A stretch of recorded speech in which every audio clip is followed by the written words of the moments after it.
Assalamualaikum warahmatullahi wabarakatuh. Welcome back to my channel. Balik lagi bersama aku, Lia Elia. Oke, kali ini kita akan membahas materi tentang sifat materi dan perubahan materi. Oke ya. Oke, langsung aja kita bahas yang pertama. Di sini ada pembahasan yang pertama, sifat materi. Oke ya. Sifat materi nanti akan kita bagi menjadi dua pokok bahasannya ya. Sifat materi. Oke. Nah, sifat materi yang akan kita bahas ada dua. Ya. Sifat fisika. Sifat fisika. Ya. Nah, sifat fisika adalah sifat yang dapat diukur. Sifat yang dapat diukur, ya, diamati, ya, diamati atau dirasakan oleh panca indera. Atau dirasakan oleh panca indera kita. Oke, itu yang dimaksud dengan sifat fisika. Kemudian, sifat materi yang kedua ada sifat kimia. Sifat kimia. Nah, ya. Untuk sifat kimia, nanti ini akan berkaitan dengan perubahan kimia. Ya, jadi, sifat yang berkaitan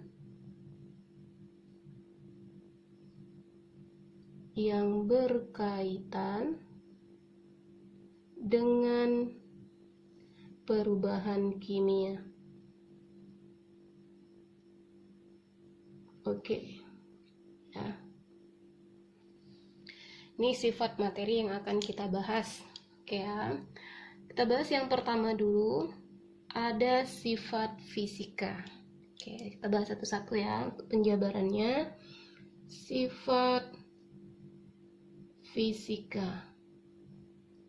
Nah, ya. Sifat fisika nanti akan kita tinjau dari beberapa hal. Oke, yang pertama kita lihat dari wujud zatnya. Wujud zatnya. Oke, ini untuk sifat fisik yang pertama. Fisikanya kita lihat atau kita tinjau dari wujudnya. Oke, ya. Wujud zat dikelompokkan menjadi tiga. Ya, dikelompokkan menjadi tiga kelompok. Enggak ya. Yang pertama, wujud zat padat. Oke, zat padat. Nah, zat padat ini ciri-cirinya partikel penyusunnya sangat rapat dan tidak dapat berpindah. Oke ya. Jadi partikel penyusunnya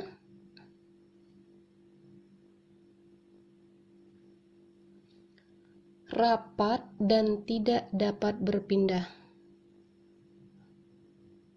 Rapat dan tidak dapat berpindah. Oke. Nah, ini sifat yang pertama untuk zat padat. Kemudian, zat padat ini bentuknya dan volumenya tetap, jadi tidak berubah. Ya, bentuk dan volumenya tetap. Oke, ini wujud zat yang pertama. Ya, yang kedua, ya ada tiga nih kita bedakan. Ada wujud zat cair. Wujudnya cair. Oke ya. Untuk wujud zat cair,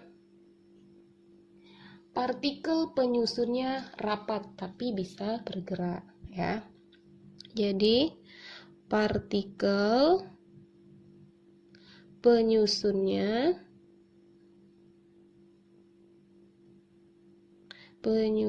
ya rapat ya, tapi dapat bergerak, tapi masih dapat bergerak. Oke ya.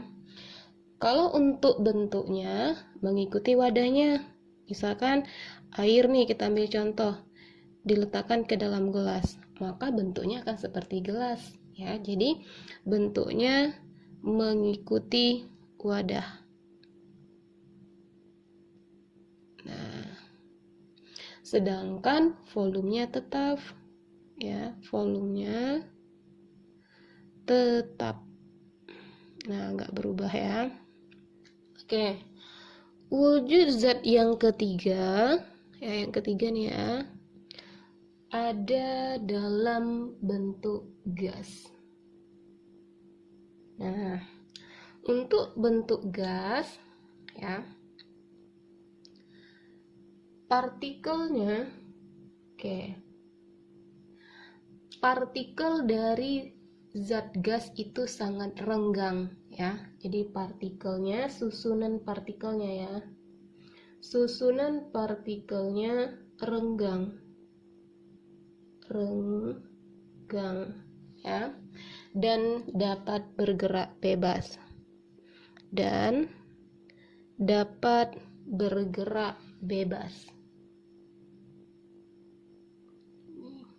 bergerak bebas.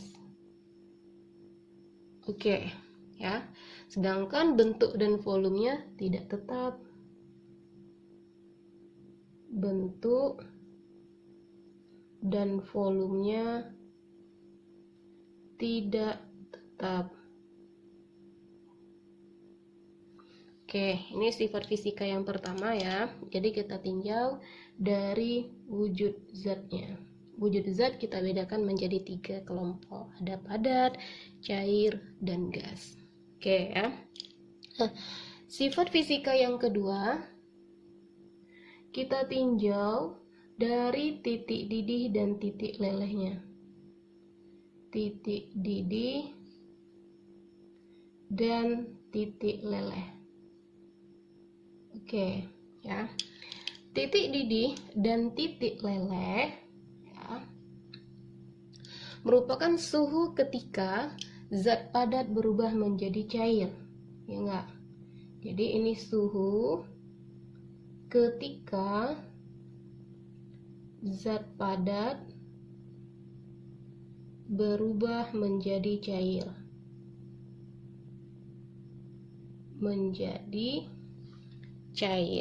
Oke. Jadi bisa kita lihat juga dari titik didih dan titik lelehnya ya. Kemudian yang ketiga, untuk sifat fisiknya kita lihat dari jumlah kelarutannya. Kelarutan. Nah, apa jadi ini kelarutan?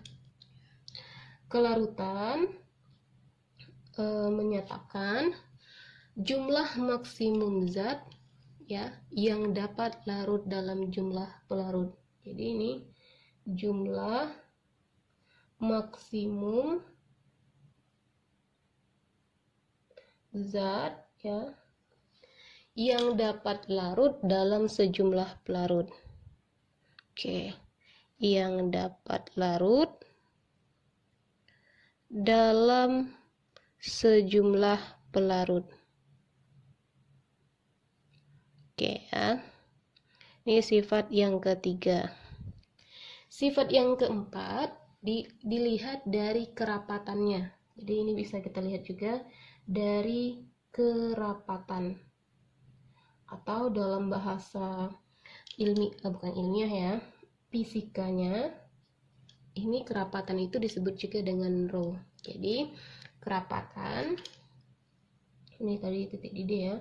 Kalau kerapatan, ini rumusnya nanti massa per volume.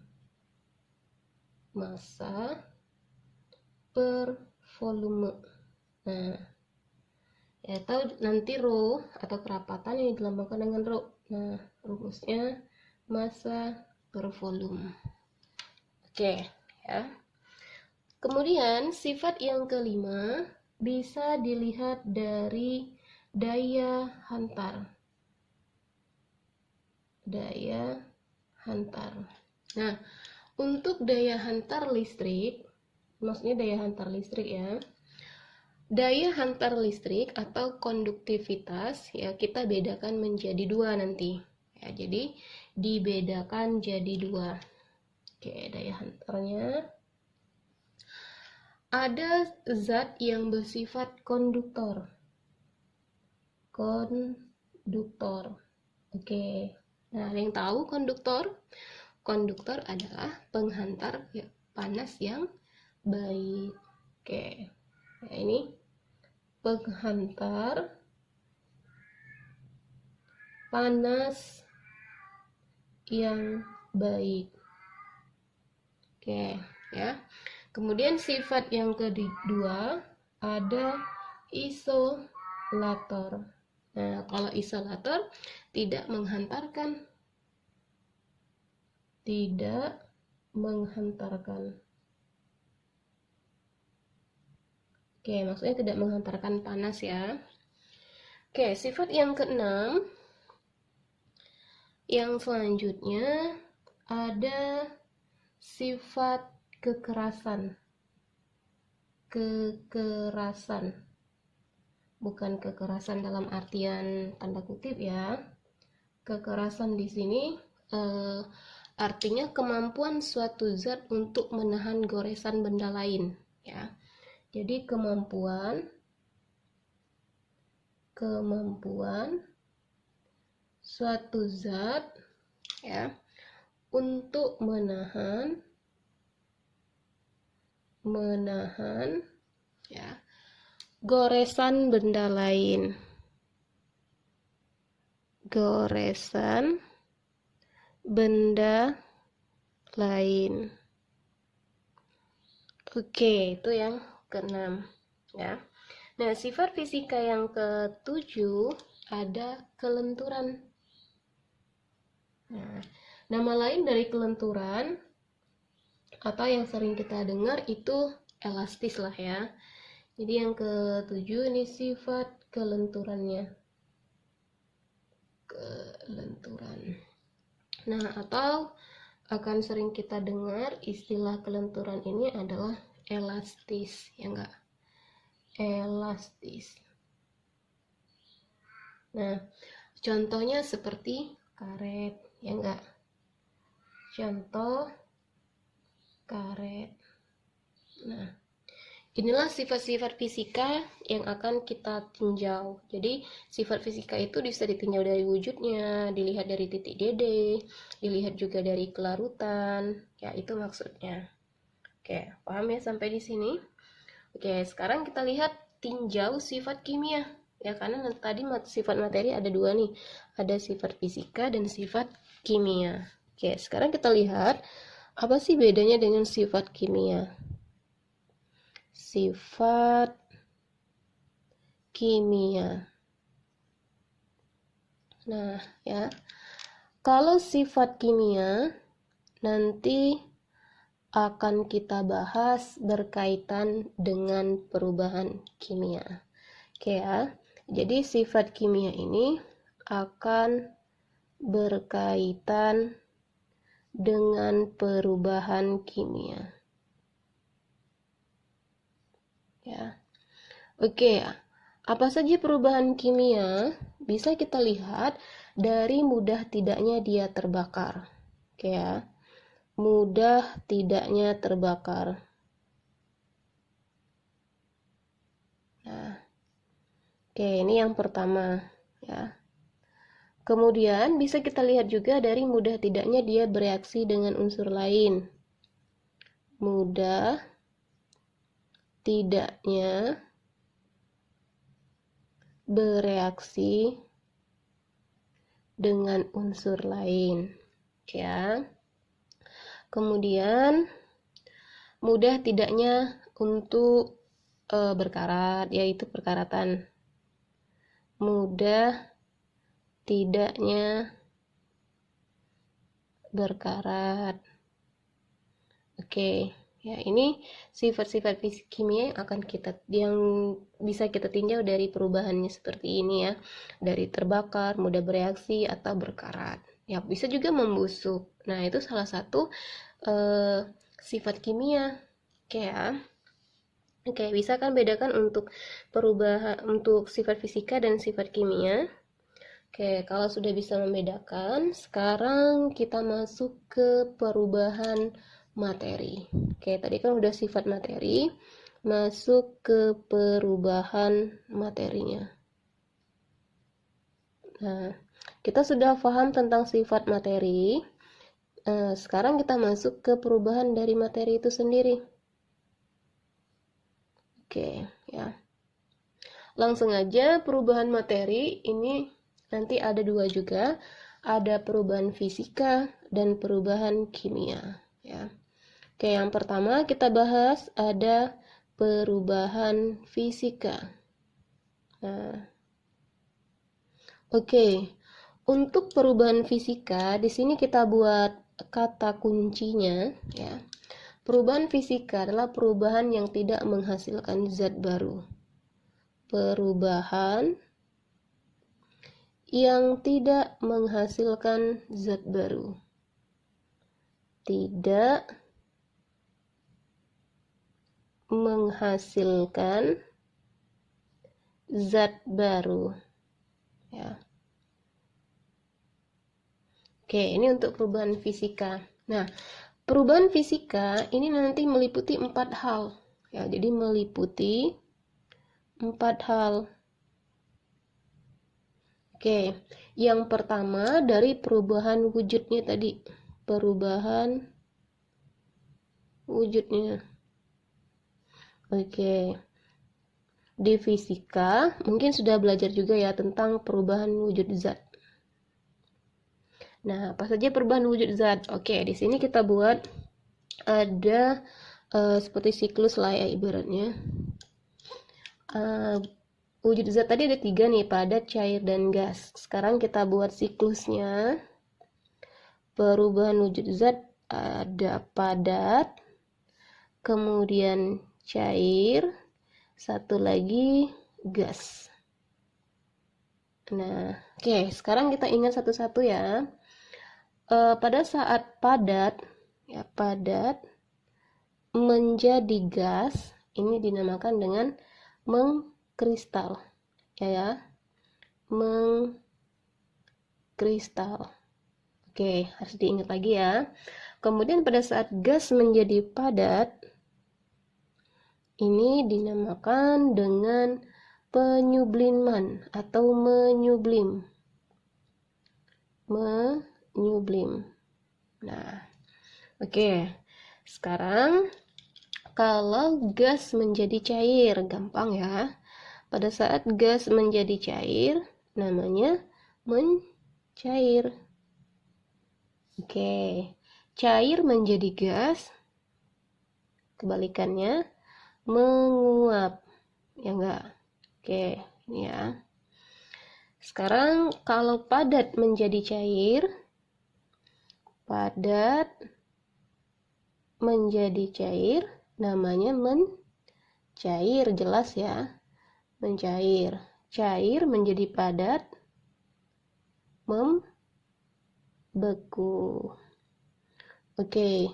Perubahan wujud zat ini harus benar-benar dipahami ya, karena ini materi dasar. Ya. Oke. Perubahan fisika yang kedua bisa kita tinjau dari perubahan bentuknya. Ya.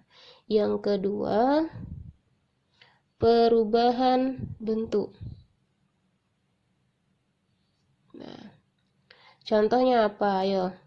Kalau untuk perubahan bentuk, contohnya misalkan kakak ini ada kayu. Kayu ini bisa diubah menjadi kursi. Ya, kursi kayu, tetap enggak? Jadi contohnya ada kayu diubah jadi kursi. Nah, wujudnya berubah kan? Awalnya dia cuman kayu panjang misalkan, dia diubah dan diukir menjadi kursi. Itu perubahan bentuk. Kemudian yang ketiga, perubahan ukuran. Perubahan ukuran. Nah, oke, apa contohnya perubahan ukuran? Contohnya kalau untuk perubahan ukuran, misalkan kakak punya biji kopi nih, ya. Biji kopi bisa dihaluskan menjadi serbuk kopi, ya. Biji kopi dihaluskan menjadi serbuk atau bubuk, ya. Serbuk atau bubuk kopi. Oke, yang keempat, dilihat dari pelarutannya. Pelarutan. Nah, ya. Untuk pelarutan, ya, di sini nanti tidak berubah, ya. Pada sifatnya tidak berubah. Oke, jadi misalkan kita melarutkan gula nih ke dalam air. Air tadi akan terasa manis kan? Jadi sifat manis dari gula itu masih tetap ada. Jadi intinya pelarutan di sini sifat zat tidak berubah, ya. Pada pelarutan sifat zat tidak berubah, ya enggak? Tidak berubah.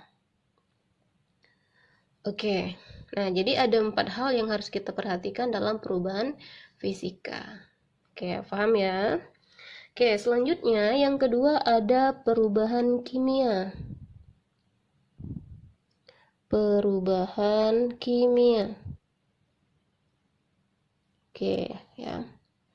Kalau perubahan fisika tadi dia tidak menghasilkan zat baru, perubahan kimia kebalikannya, sebaliknya ya.